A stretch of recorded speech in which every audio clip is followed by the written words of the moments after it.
My husband's mistress showed up to our 10-year anniversary dinner, and she was pregnant. Everyone at the table froze. Some guests gasped, others whispered. She smirked at me, clearly expecting me to break down in tears or storm out humiliated. But instead, I smiled, sipped my wine, and said something that changed everything. Before I get into what happened, don't forget to hit that like button, subscribe, and share this story because trust me, by the end, you'll want to talk about this. For context, my husband and I had been married for 10 years. 10 long years of what I thought was love, loyalty, and partnership. We had our ups and downs, but we always made it work, or at least, that's what I thought. I planned this anniversary dinner myself. It wasn't just dinner, it was a whole celebration. Both of our families were there. Close friends, colleagues, even my own parents flew in. I wanted to mark the milestone in style. But deep down, I had already started noticing cracks. My husband had been distant, often working late. His phone was always face down, and he suddenly changed his passwords. Classic red flags, I know, but I ignored them, until I couldn't anymore. A few months before our anniversary, I found messages. Not just any messages, romantic, intimate ones. One particular woman kept popping up, Sophie. At first, I thought it was just an affair, but then I found out she was pregnant. That's when I stopped being the naive wife and started planning.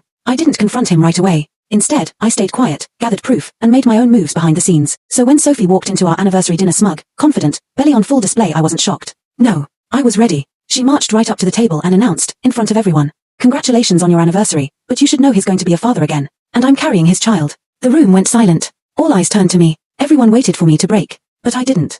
I just smiled, lifted my glass, and said, "That's interesting, because my husband had a vasectomy 5 years ago." The moment the words left my mouth, "because my husband had a vasectomy 5 years ago," you could hear forks and knives drop onto plates. My mother-in-law's jaw nearly hit the table. My father looked between me and my husband like he was watching a tennis match, and Sophie the mistress turned pale. She clearly wasn't expecting me to respond with calm confidence. She thought I'd cry. She thought I'd scream. She thought I'd run out, humiliated. But instead, I just sat there, smiling. My husband stammered. His face turned red, sweat forming on his forehead. He tried to laugh it off. "Honey, you must be mistaken. She doesn't know what she's talking about." But I cut him off, my voice steady. "No, you're mistaken. I was there when you had the procedure. I signed the papers. I drove you home. And I have the medical documents in my purse right now." The entire table froze. That's when Sophie snapped out of her shock and tried to spin the story. Well, maybe it failed. Vasectomies can fail, you know. Doctors aren't perfect. She tried to place her hand on my husband's shoulder, but he pulled away, sweating bullets, shaking his head. At this point, my best friend leaned over and whispered in my ear, "Girl, you planned this, didn't you?" And she was right. I had. See, weeks before this dinner, I hired a private investigator.